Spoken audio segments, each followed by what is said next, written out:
Hi, welcome to the Jewish People's Podcast by JPPI. This is your host, Yaakov.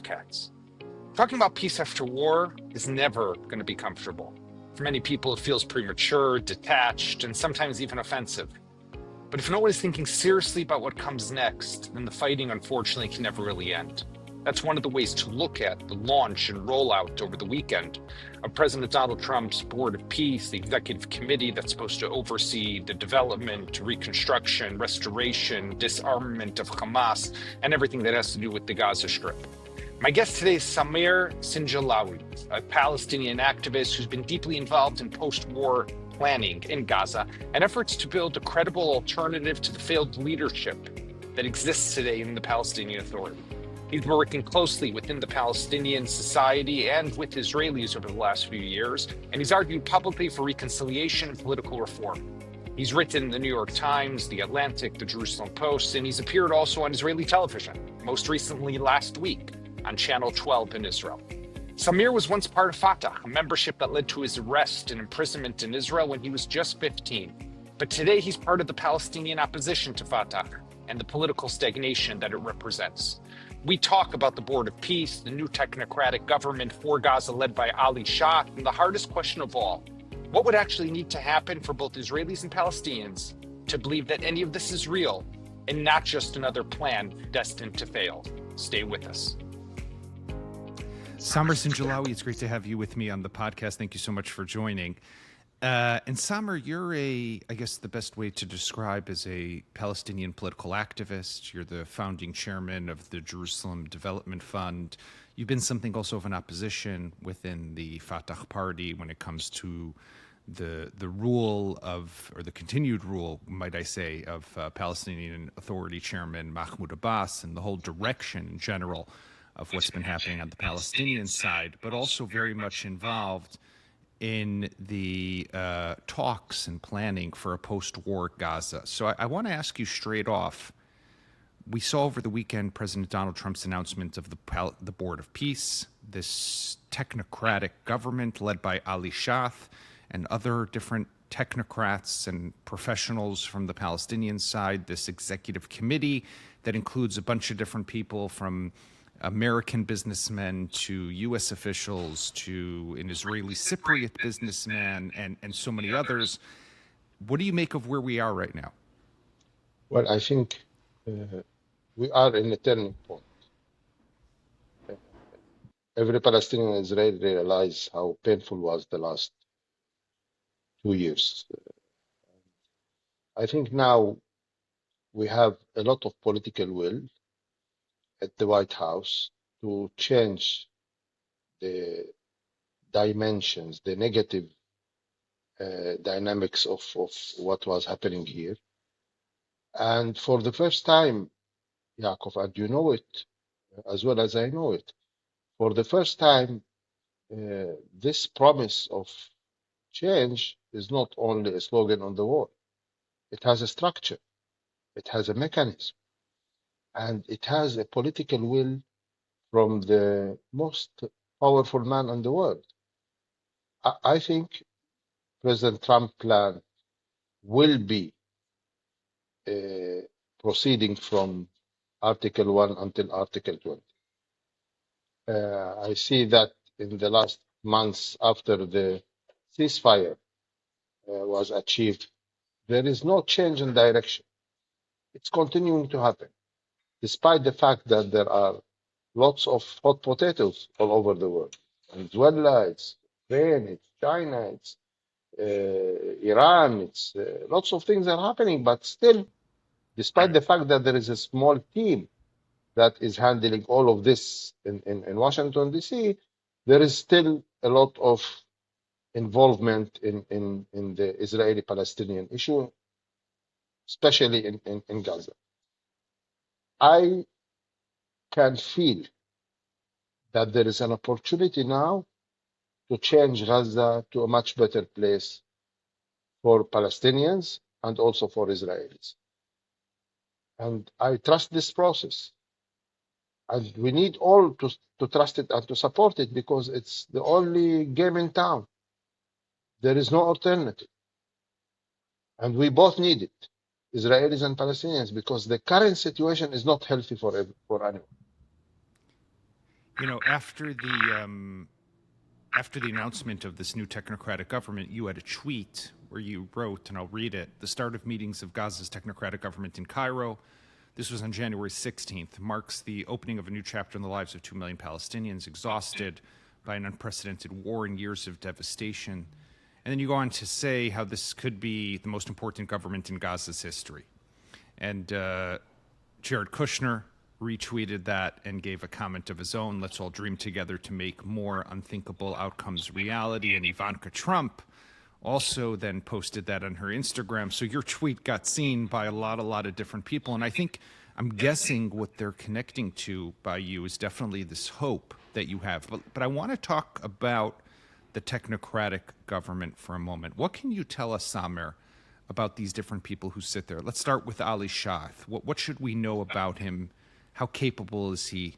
What do you think he can get done, actually? Well, first of all, it's clear that this committee does not have political affiliation. They are not Hamas and they are not Abbas. Okay, these people are technocrats. They come from different background of expertise. All of them are Gazans. Most of them have lived the war until 4 or 5 days ago, when 6 of them were asked to come to Cairo, and they done the coordination for them to leave Gaza. So these people, they know the reality. They have a motivation to start working to change Gaza. And I think they are capable to do the job, because for the first time they have wall-to-wall political support, diplomatic support all over the world. And I have never seen one government on the Palestinian side that doesn't have one comment against it. There was not a single negative comment against this committee from the broader Palestinian street, not in Gaza, not anywhere else. So the stars are aligning. Their background, their expertise, with the power they have, with the support from the Palestinian street, will make them try to achieve the maximum possible. So I think for us, we Palestinians, we need to see this as a new dawn. The Israelis also, they need to see this as the start of the change. We need to be able to convince, when I am seeing what's happening here, I may have only one comment on President Trump peace plan. It is focusing very much on reconstruction. But what we are missing, Yaakov, is a parallel process of reconciliation. The damage that has happened with Israel, you're saying, between the Palestinians, between and Gaza Palestinians and Israelis, if we cannot buy the support of the Israeli public to this plan, we will be missing something very important. And if we don't understand... But Samer, I want to interrupt you for a moment, because in Israel, I know you closely follow, and you were on, people should know, you were on Channel 12 television, Israel's most watched TV station, just the other day, right? You're out there talking about this. You're out there trying to give hope also to the Israelis and talking about this reconciliation. But Israelis are very much focused, for example, on elements of the deal that involve the Turkish potentially coming to Gaza, the Qataris potentially coming to Gaza. They're looking at members of the technocratic committee and trying to see, do any of them have ties or past ties with different terrorist organizations? And what does that mean? And also the fact that they come from Gaza, that makes Israelis feel that some of these people definitely have relations with Hamas. They've lived under Hamas, so they know Hamas. There's no freedom until now inside the Gaza Strip. How do you get to giving Israelis confidence in this new structure? Well, I think, first of all, these names were run by the Israeli intelligence, okay? And they were approved by the Israeli intelligence.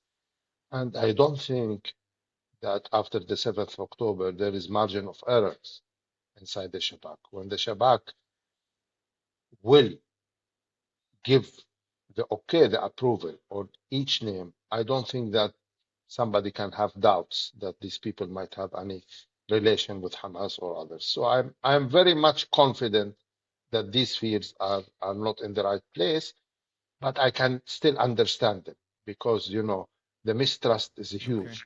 The Israelis still are living the trauma of the 7th of October, and they keep having the doubts. But I'm confident that the selection was done in a proper way. Qataris and Turks, we need to trust Trump. Okay, we need to trust. Trump is seen inside Israel as the closest friend for Israel in its history. Okay, that's lots of Israelis, they have that feeling. So we need to trust that guy. Sometimes there is a tag price for things that we need to achieve. If we want a disarmament of Hamas, if we want a demilitarization of Gaza, we need to use certain leverages that we need to accommodate and allow the presence of Turkey and Qatar. These countries, they have a lot of leverage over Hamas, and they have a lot of influence over Hamas. And when an army or security force, international security force, the ISF, when it comes to Gaza, even if it will have Qatari or Turkish soldiers, but these soldiers will be led by a two-star American general. So we need to trust the Americans. And let me tell you something, Yaakov. I would say to the Israelis, I agree with you. Don't trust anybody when it comes to your security. You cannot rescue it. Fine. Keep your army on the borders. The Israeli army presence inside Gaza will not help you. And I will explain why it will not help you. Keep your army on the borders. Leave Trump and his team and the mechanism that he's created to work inside Gaza. You stay with 100 Merkava and 50 Apaches on the borders, 24 hours, all the year around, alert on the maximum possibility you want. You will be able to defend yourself. Outside, just so I understand, you're saying outside completely the strip, or you're saying within the yellow zone stay, but don't go into the red zone, the Hamas-controlled side? Well, Gaza is Palestinians. Israel has nothing to do inside Gaza. The Israeli army has done whatever they can do in the last 27 months. They couldn't achieve all the military targets, including the disarmament of Hamas. So if this mission was not achieved by the Israeli army, it does not mean that Trump will not be able to achieve it, because he will work it in a different way. So now he needs to lead. He needs to accomplish the tasks that were missed by the Israeli army. But the Israeli army needs to leave Gaza and allow the new structure to work. So the Israeli army needs to be on the borders of 1967, on the borders of the 6th of October. On the 6th of October, Yaakov, Hamas have been able to do what they have done because there was no Israeli army, unfortunately, on that day on the borders.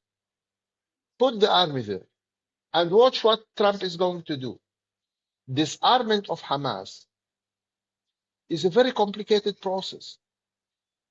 But I want to say that this D word is not the magic stick. There should be 4 Ds working together for us to be able to change Gaza into a better place, to move it from being a jungle to a nice neighborhood. Yeah, but it's not enough. It's not enough. You're right also that the Israeli military was not properly deployed along the border, and the Israeli intelligence was not properly operating and collecting and understanding what it was seeing. But it's also true at the same time, Samer, that Hamas was allowed over the years to develop weapons, to arm itself, to train, to receive money, to radicalize a population. So if I think about what needs to happen now, yes, we need a new government. We've taken a step in that direction. We have to give hope also to the Palestinian people, so we need to reconstruct. And we need a professional entity, this technocratic government, this committee that can actually do it. Israelis need to take their security more seriously. They need to be deployed better along the border. Israel's doing that as well. But we also need the Gaza to not be radicalized, and we need Hamas to disarm. I think it's going to be very hard to get Israelis to believe in this process if Hamas does not give up its weapons. Well, it will give its weapon because phase 2 is about disarmament. And Yaakov, let me ask you a question. What is strategically more important asset for Hamas? The Israeli hostages or its arms? Definitely the hostages were of more importance. When Hamas agreed to give up, to release all the Israeli hostages as step number 1 in advance before anything happens, it means that Hamas is capable and knows that it will also give up its arms. On the declaration of the ceasefire in the mid of September in Sharm el-Sheikh, in that room, where also senior Israeli representatives were there. For the first time in one room, there was Hamas and representative of the government of Israel, and the Americans and the Qataris are there. In October, yeah. In October, it was the launching of the peace, Trump peace plan. But I think, okay, so September or October, when the ceasefire was announced. In that room, Hamas knew what comes next. And Hamas agreed to what comes next, including the disarmaments of Hamas. So now it's the phase 2 where Hamas is going to deliver these. But let me tell you something, Yaakov, and it agrees a lot with what you have said. The disarmament alone is not enough. There should be 4Ds, what I call them the package of 4Ds. And they are very important. We cannot pick and choose from them. Gaza should pass a process of disarmament, of demilitarization, but also we need to do de-radicalization. So it needs to be this demilitarized, de-radicalized, it should be democratized, and it should be developed. So the 4Ds together are the solution to the problem. They are the guarantees that it's not going to repeat itself again.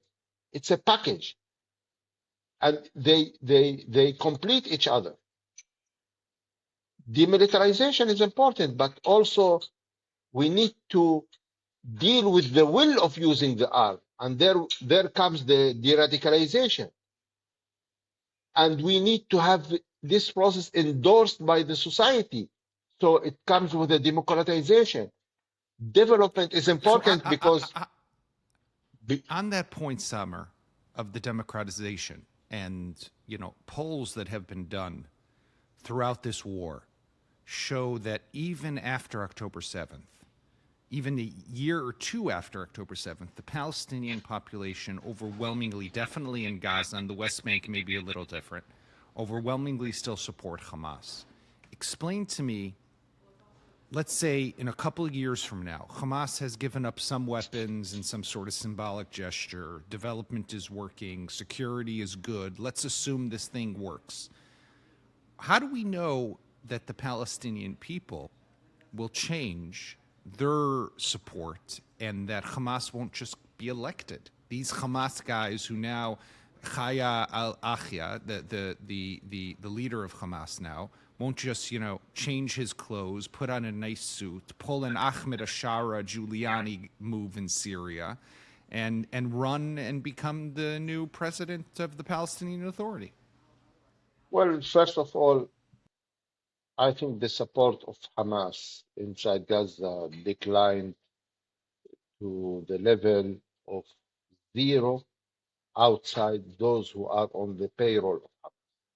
So if there is 30,000, 40,000 people on the payroll of Hamas, half of them even, they are not Hamas, because, you know, lots of Israelis understand Hamas, but few of them understand Gaza.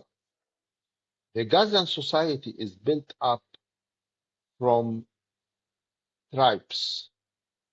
Even the economic structure of Gaza is built on tribes.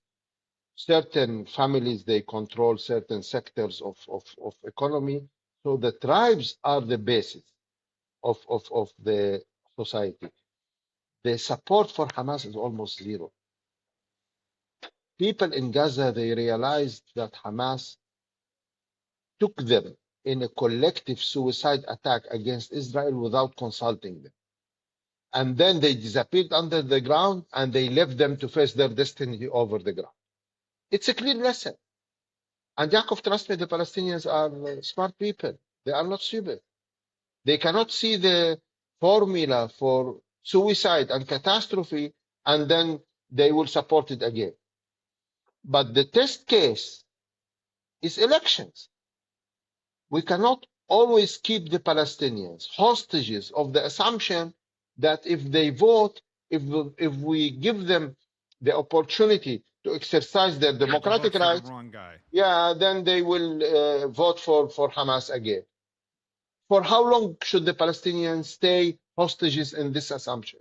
Let's test them. If the Palestinians will vote again for Hamas, then we deserve to pay the consequences out of choice. Now, Yaakov, we are paying the consequences out of no choice. 20 years ago, the elections but Samer, the Israelis will say you're paying the consequences, but so are we. We're paying the consequences because then a terrorist group is elected and the terrorist group then launches an attack. Yes. Well, fine. How can we restore trust? It's complicated. And I think it's our responsibility as Palestinians to work on gaining the trust of the Israelis again.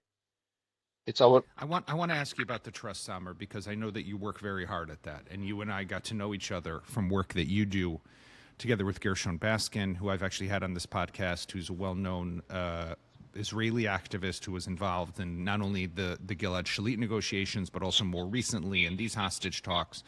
You've been really traveling around the world, I have to say, speaking about rebuilding that trust between Israelis and Palestinians, of trying to find a formula for a way forward. You've written extensively articles in The Atlantic and the New York Times and the Jerusalem Post, and you've been on Channel 12 News. I mean, whoever gives you a platform, you're there to try to say, be hopeful, be positive, be optimistic. This can be different. So explain to me, practically speaking for a moment, what you and Gershon have been going around. You've been talking about a very clear path forward of how this looks, not just for Gaza, but also for the West Bank. What would you like to see happen there? Well, I want to share with you something. I learned few things from my 38 years of dialogue with the Israelis. I learned that you cannot understand this conflict if you are not able to see it through the eyes of the other side. When you start understanding this conflict from the eyes of the Israelis, I will have a better way of thinking and a better way of trying to provide mechanism to end this conflict. And I can tell you, I understand very well the Israelis because I have been talking to them for 38 years, because I am talking to all of them from wall to wall, left, right, center, everywhere. And sometimes I joke with Israelis. I say, I tell them, I know you better than you know yourselves, because I talk to all of you, you don't talk to each other. And I know very well my people, because I am Palestinian, and I am Palestinian who, have lived the Palestinian experience. I was in jail at the age of 15 for 5 years now. And because I know both people, I can testify here, Yaakov, to you and to the listeners, that on the surface of the Israeli-Palestinian relation, this conflict, on the surface, there is a lot of dark. There is a lot of ugly things. Okay, we can see a lot of hard feelings, hatred, incitement, mistrust. Okay, we have done terrible things to each other. In this conflict, there is no Mother Teresa. But this is only on the surface. If you start a little bit digging down to the depth, understanding more the Israelis, and the Israelis understanding more the Palestinians, you can discover a reservoir of common humanity. Israelis and Palestinians are human beings. Nobody can deny their humanity. We need to connect them at that level of depth, to connect them through their common humanity. When you start doing this connection, you will realize that there will be more understanding, and there will be more better thinking, and there will be more willing to find a way out of this conflict. This conflict is all about two words. From one side, it's security. Most of the Israelis are basically concerned about security when they judge things that is related to Palestinians. And from the Palestinian side, it is freedom. Palestinians are looking for their freedom. I think if one side will start changing, the problem here is that there is a lot of confusion on both sides. If one side starts changing, and I think it's us, the Palestinian, who need to start this process of change, and it is very much linked to what you have said about my joint work with Gershon and with other Israeli partners. And I can say the change should be the following. First of all, we need to work on the narrative. Currently, the Palestinians don't recognize the historical links of Jews in this land, which is a terrible mistake because this is a historical fact. There is a 3,500 years of history of Jews in this land, and denying this will keep the confusion on the Palestinian side, because then this conflict will be in the mind of the Palestinians as, how can we defeat them? They are not related. We are the ones who are related to this. Once we recognize the historical links of Jews to this land, and I am now starting a political party that in its platform, it has this recognition. Some Palestinians will say, why do you want to start with this? Keep it as a negotiation card. Let's put it on the negotiation. You cannot put this in negotiation. It is a precondition to achieve something in negotiations. And what does the other side have to recognize? What do they have to give up? They have to recognize that they have never been alone in this land. Yes, they have been, but never alone. And there has been always others, and these others are the Palestinians. So then the question is, I want to push back on that for a moment, because I like what you're saying personally, but I think that there might be too many people here on both sides who, for them, this is religion, this is ideology, this is, if I were to talk about the Israeli side, we could use words like messianic, but I think that same sentiment, whether it's not messianism or not, exists also on the other side. The idea, the illusion that you can get rid of one of the other people. I mean, you're making it seem very, technical almost. It's about security. It's about freedom. If you achieve one, you achieve the other. But you have that underlying foundation that we can't get rid of. Well, very easily, at least. If you want to take it to a religious level, I think it is something that might help us understand that we both belong. I'll tell you something. I was driving with a friend. He's from the Likud some weeks ago, and he was reading to me some text from the Jewish Holy Book. It was the story of Abraham when he wanted to bury his wife in Hebron, and he insisted in buying the place. And he was reading this text in Hebrew, and he was saying Abraham Avenu unintentionally in my unconscious. It was Abraham Avenu, our Abraham also. So it's the same guy that when he says our, I feel connected. I feel the words represent me. And I realized something, that these stories of Abraham and Moses and Joseph are the same story that I'm reading in the Quran. So religion should be confirming that we both belong to this land, and should be helping us to understand that we had a long history of coexistence, and this long history of coexistence should help us find the future, the common future that is waiting for us. In this land, there have never been fighting between Jews and Muslims, Yaakov. 3,500 years of coexistence. The last 100 years went wrong. Most of the rest of them, we both have. The anomaly was the last 100 years. Yes. Most of the time, we had challenges from people coming from, the Crusaders, the others. We fought them, but we never fought each other. So I think, but this is the easy part of it. The recognition that we both belong is the easy part of it.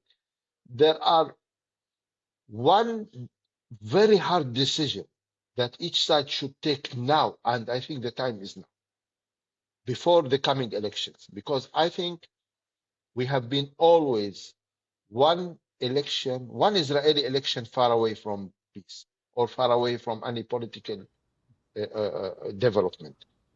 What would that decision be? I think on the Israeli side, the Israeli society needs to decide now in which direction they want to continue with the Palestinians. And there are two options: annexation or separation. You cannot postpone that question. We learned something on the 7th of October. You cannot manage this conflict. So now the Israeli society needs to decide: do I want to go for confiscation, to annexation, or do I want to go for separation with Palestinians? And on the Palestinian side, we need to decide whether we want a two-state solution or the right of return. We cannot have both. If we want two-state solution, we need to redefine the right of return to be the right of return to the to the state of Palestine, and not to the state of Israel. Because if there is one reason for Israel to withdraw, to go for the option of separation, is the motivation of living in a Jewish democratic state. The Jewish people would like to live in a Jewish democratic state, and I think it's their right, and we need to accept and recognize that right. So to achieve this, they need to separate from Palestinians. But then I cannot tell them, we will have a two-state solution and I would like you to receive 6 million Palestinian refugees. They are not naive, and they are not suicidal. It's a non-starter.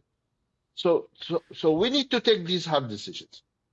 And the only way for us to exist in security, in peace, for the Israelis to have their own Jewish democratic state, and for us to have our own national state, is a two-state option. The rest of it is details. I don't think that we should, be very much disturbed if the borders are changed a little bit here and there. And I'll tell you something more important, Yaakov. Yeah. We spoke about historical links. Usually Palestinians, when they are relating themselves to the land, the collective Palestinian memory is more to the seashore. Our stories, our history, our culture is on the seashore, in Gaza, in Jaffa, in Haifa. The historical links of Jews to this land is more in the West Bank, Judea and Samaria. It's in Shechem, it's in Hebron. Yet the two-state solution is giving them the seashore, is giving us the West Bank. This means that the two-state solution should be smart enough to keep everybody related emotionally to the place that historically he is linked to. For example, a two-state solution, for me, it does not require forcing any Jew to leave the West Bank.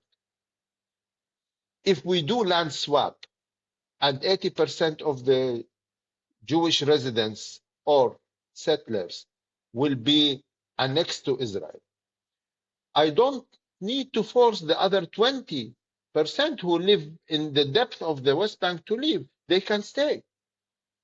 A Jew who says that, for me, I cannot feel Jewish if I don't live in Hebron, should be allowed to live in Hebron.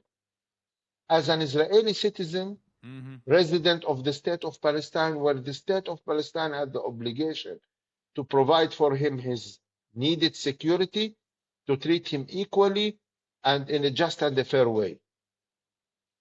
So we might end with 20% of our inhabitants being Jews, and at the same time, Israel still will continue to have 20% of its population as non-Jewish Palestinians. You know, Samer, I have to say, as we wrap up, that look, there's a lot of threads that we could pull at, right? And there's a lot of things that we could say, well, this is wrong, or this won't work, or this is naive, or this we've tried. But I think that what you do, if I could just say, in getting to know you over these last couple of years, in trying to create this dialogue, trying to create this hope, trying to create trust and confidence, and on both sides, by the way, is something that we very much need. And we know how much, and I know how much, definitely on the Israeli side, people don't want to talk about it. They don't want to talk about the Palestinian issue. They still believe in what you said before, which is not sustainable, which is manage the conflict, postpone the decision. But I mean, look at, you mentioned the Israeli elections that are coming up. Look at them. Not a single party talks about a vision. It's about the security in the here and now at the very most, but nothing beyond that. And I mean, maybe that's just my long way of commending you for at least doing the very basic work, and much more, obviously, but even just that very basic work of trying to keep these conversations going, keeping the dialogue ongoing, and trying to paint that picture of a more positive outcome in the future. So, Samer Sinjaliwi, let me thank you very much for joining us on this episode. Thank you, Yaakov. It's a pleasure for me to be with you. And I hope we can do it again. Thanks a lot. Thank you.